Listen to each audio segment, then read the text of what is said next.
একদিন এক যুবক তার গ্রামে ফিরে আসছিল দীর্ঘ পথ পাড়ি দিয়ে। সারাদিনের ক্লান্তি তাকে গ্রাস করেছিল যখন সে দেখল পথের পাশে একটি মসজিদ।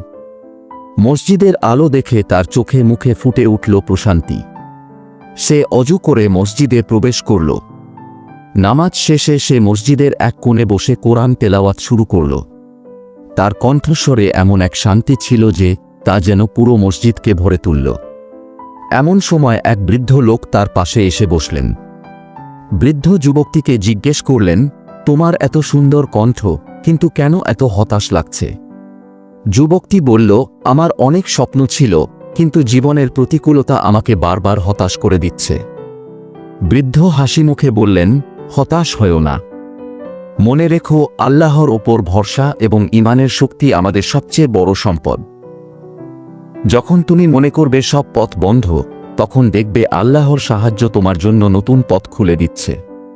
প্রতিটি কঠিন মুহূর্ত হলো আসলে তোমার ঈমানকে আরও শক্তিশালী করার একটি সুযোগ। যুবকটি বৃদ্ধের কথাগুলো মনোযোগ দিয়ে শুনল। তার মনে এক নতুন আশার আলো জ্বলে উঠল। সে বুঝতে পারল, সবকিছুর ঊর্ধ্বে ঈমানই তাকে সকল প্রতিকূলতা জয় করতে সাহায্য করবে।